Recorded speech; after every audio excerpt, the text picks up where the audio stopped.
8월 24일, 8월 31일, 9월 7일, 7일 만에 8일 만에 골프를 친 걸 가지고 8년 만에 쳤다. 이렇게 어떻게 거짓말을 합니까? 가장 안 좋은 것은 대통령의 거짓말이에요. 도대체 대통령을 어떻게 모시는 거예요?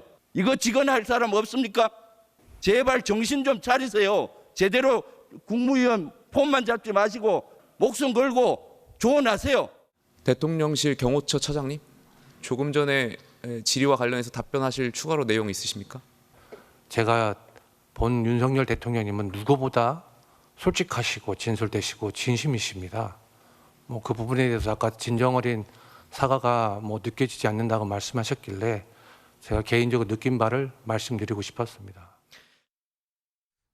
손정표 변호사, 기소할 필요가 뭐 짧게 제가 시간 드릴게요. 최근에 민주당에서 뭐 윤석열 대통령이 골프 가지고 뭐 여러 가지 매일 뭐 얘기를 하더군요. 이거 어떻게 봐야 됩니까, 이거를? 진짜 이제 그 비판을 위한 비판에도 너무한다는 생각이 들어요. 어디 민주당이 대통령 잘한다고 한 적이 있습니까? 그럼 이게 윤 대통령 모든 걸 잘못하는 대통령입니까? 그렇게 하면 안 되잖아요. 이거는 이제 국익을 위해서 트럼프 대통령과의 5분 면담하기도 쉽지 않습니다. 일반 사람들. 골프를 치면 이게 그만큼 국익을 위해 외교 활동할 수 있고 네. 또 이게 골프를 치는데 어느 정도 수준이 어느 정도 이게 맞아야지 이게 접대나 이게 뭔 친교가 되잖아요. 그럼 이게 연습을 좀 할 수 있는 거 아닙니까? 그러게 그걸 떠났어도 대통령의 건강 이게 국력입니다. 대통령의 건강이 국가의 가장 자산이에요. 그래서 국가 기밀 아닙니까? 우리 북한도 보십시오. 따라서 이게 그 대통령의 건강 관리를 위해서 저는 이게 골프를 치는 것도 문제없고 특히 이번에 트럼프 대통령과 골프를 위해서 옛날 아베 일본 총리도 그랬고요. 저는 충분히 뭐 별걸 아닌 걸 계속 공격한다 봅니다. 김상현 평론가. 국익을 위해서 한 거라면 뭐 그럴 수 있죠. 생각은 다 다를 수 있잖아요. 이런 게 트럼프 대통령과 굉장히 긴밀한 관계를 만들거나 하나의 돌파구를 형성할 수 있다라고 생각할 수도 있어요. 그렇게 생각하는 거를 또 비난하는 거는 결과가 나오지 않은 상황에서 뭐 성급을 할 수 있어요. 문제는 뭐냐? 정말 국익을 위해서 했느냐라는 거예요. 그걸 국민들이 또 믿어주게 만들고 있느냐라는 거예요. 근데 이것이 골프를 친 게 막 드러났는데 국익을 위해서 한 겁니다라는 게 거짓말로 드러난다거나 거짓말처럼 국민에게 비춰진다면 그러면은 대통령실에서 뭘 해야 되죠? 국민들에게 이런 거를 설명하고 그게 아닙니다라고 진정성을 알릴 수 있는 수단을 강구하는 게 앞으로의 행보를 위해서 맞는 겁니다. 그리고 좀 전에 민주당에서 대통령이 한 걸 하나라도 칭찬한 게 있느냐 이렇게 말씀하시는데 예. 뭐 민주당이라는 일반화 시키면 안 했는지 모르지만 저는 방송에서 많이 했죠. 알겠습니다. 민주당을 어쨌든 대표해가지고 나와서 도 스태핑을 하실 알겠습니다. 때도 이거 굉장히 과감하게 잘하신다고 얘기했고 뭐 저는 많이 했는데 또 저는 또 민주당으로 인정을 안 해주시는 건지 참. 알겠습니다. 두 분이 또 갑자기 또 그 얘기를 하시네요. 지금 이런 상황인데 오늘 국회 굉장히 바빴어요. 뭐 본회의에서 표결도 있었고요. 여당은 의원총회에서 여러 가지 결정 사항이 있었는데 두 가지 모습이 있었거든요. 우선 첫 번째 모습, 김건희 여사 특검법 오늘 표결이 좀 있었는데 그 모습부터 좀 확인해 보죠. 특별검사 임명 등에 관한 법률안을 상정합니다. 온갖 갑질을 다 하지 않았습니까? 근데 갑자기 이제 와서 두 개만 특검하는 이 장면이 저는 그동안 민주당이 주장한 의혹들이 가짜이고 엉터리 법안이었다는 것을 명확히 드러내는 것이라고 생각합니다.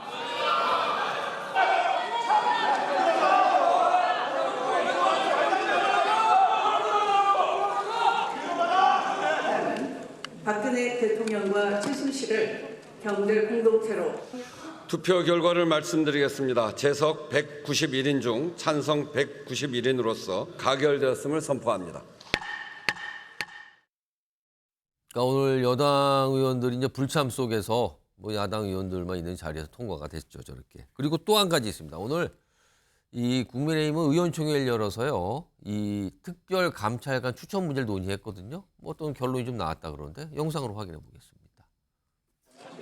예, 안녕하십니까. 금일 의원총회 사회를 맡게 된 꼼수 특검법으로 특정 개인과 특정 정당을 짓밟고 정권을 흔들어 대통령 탄핵으로 가겠다는 의도를 드러내놓고 있는 것입니다.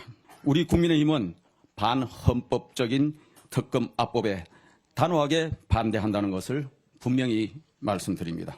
특별감찰관을 조건 없이 실질적으로 신속하게 추진한다라는 데 뜻을 모았고요. 의원총회에서 결론을 내렸고 제가 그렇게 하자고 처음에 제안을 드렸습니다. 그리고 구체적인 절차에 대해서는 원내대표가 추진하기로 했습니다. 특별감찰관을 실질적으로 추진하는 것이 국민 눈높이에 더 맞는 것 아닙니까? 자, 오늘 여야의 모습이라고 할 수 있어요. 이런 모습이 있었고요. 동시에 국민의힘은 오늘 당론으로 윤석열 대통령에게 김건희 여사 특검법에서 거부권 행사를 건의하기로 했다. 이것도 이제 당론으로 정했다는 얘기까지 알려졌습니다. 자, 그럼 소정욱 변호사, 김정희 평론가. 그렇다면은 오늘 특검법이 국회를 통과했지만 정부로 가면 다시 재의 요구, 그러니까 거부권 행사가 있어서 다시 국회로 오면 재표결에 붙여질 거예요. 예상컨대 28일로 지금 날짜가 나오고 있는데 이날 국민의힘 내부의 이탈표 가능성은 어떻게 되는 거다. 이걸 좀 판단해 봐야 되는데 소정욱 변호사 어떻게 보십니까? 아마 이제 그 국민의힘 이탈표가 저는 4표보다 더 적을 가능성이 있어요. 더 적어질 수 있다. 왜냐하면 이게 이번 특검은 한마디로 이게 명태균, 김건희에서 공천 개입 특검이잖아요. 도이치모터스도 있지만 예. 주된 게. 그런데 그래 되면요.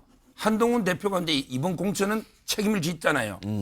국민의힘 당사나 국민의힘 누구나 이게 수사 대상이 될 수 있는 거죠. 예. 따라서 이제 국민의힘은 반대할 거고요. 문제는 오히려 개혁신당의 그 3명 입장이에요. 아. 이분들이 옛날엔 찬성했잖아요. 예. 이분들이 아마 오늘은 찬성했을 거예요. 오. 왜? 오늘은 공개 투표거든요. 예. 근데 비밀 투표로 하면 바뀌잖아요. 재표결하면은 근데 공개가 안 되죠. 예. 그러면 이게 이 특검이 되면 저는 수사 대상 1호가 이준석 대표로 봐요.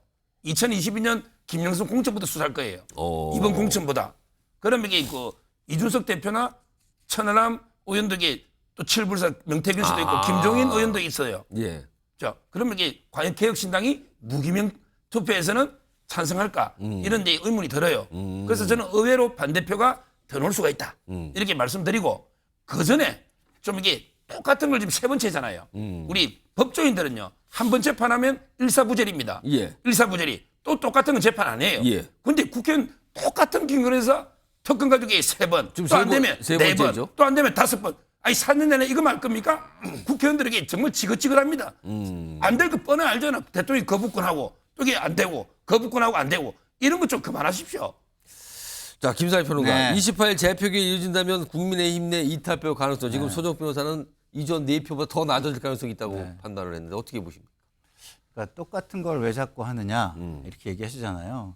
문제가 해결이 안 되니까 똑같은 취지의 법을 똑같이 않게 자꾸 내는 거죠. 똑같은 법은 낼 수가 없어요. 국회에서도. 그건 네. 우리 서 변호사님도 아주 잘 아실 거고요. 근데 어쨌든 취지가 같은 거죠. 같은 법은 취지의- 같지 않지만 그러니까 그 목적과 취지의 취지는 같은 거잖아요. 특검법이 오늘 3번째예요, 지금. 그렇죠. 예. 하지만 어쨌든 그 취지는 국민의 민의, 국민의 눈높이에 따른 법 발의입니다. 그럼 한동훈 대표도 지금 말씀하시는 건 완전 진영 논리로만 말씀하시는데 진영 논리를 넘어서서 그러면 민심과 국민의 눈높이에서 무언가를 해나가고 당을 변화시키고 쇄신하시겠다라는 그 말씀은 어떻게 되는 거죠? 저는 그 부분을 묻고 싶고요. 그러면 국민의 눈높이가 지금 이제 이번 주에 또 여론조사들이 나올 거고 다음 주 이제 2주 정도 이 특검법 하기 전에 예. 나올 겁니다. 그러면 그동안에 대통령의 사과가 굉장히 진정성이 있고 용산과 뭐 김건희 여사가 뭐 쇄신을 하는 모습을 보이고 국민의힘이 되게 쇄신을 하는 모습을 보이면 지지율이 올라가겠죠. 그럼 지지율이 올라가면은 당연히 반대표가 늘어나겠죠. 근데 지난번에 찬성 쪽에 어떤 의미를 담긴 무효표와 기권표를 던진 분들, 예. 이런 분들은요, 이 국민의 눈높이 민의를 보고 그렇게 하신 분들이라고 저는 생각해요. 당 지도부의 압박이나 이런 강력한 주장, 진영 논리는요, 계속해서 있어 왔어요. 근데 계속 있어 왔는데 다른 행동을 한 거잖아요, 지난번에. 예. 뭐 때문에 했을까요? 국민의 지지가 계속 추락하는데 이대로는 우리가 안 된다라는 나름의 굉장히 고뇌에 찬 행동을 한 겁니다. 근데 그걸 왜 공개적으로 안 하느냐 이렇게 비난하잖아요. 못하죠. 하는 순간 그런 자리에서 아예 몰아내버릴 텐데 그걸 어떻게 하겠습니까? 그래서 저는 국민 지지율이 계속해서 떨어지면 중간에서 고민하는 의원들의 숫자는 늘어날 것이다. 그러면 찬성표도 당연히 늘어난다고 이야기를 하는 게 예상하는 예. 게 합리적인 예상이다. 진영 논리를 떠나서 보면 그렇다. 이런 말씀을 드리고 싶습니다. 자, 오늘 뭐 특검법이 통과됐지만 사실은 재표결 이게 더 관심사인 거죠. 지금 28일 정도 날짜로 잡혀 있다. 이런 얘기가 나오는 상황입니다.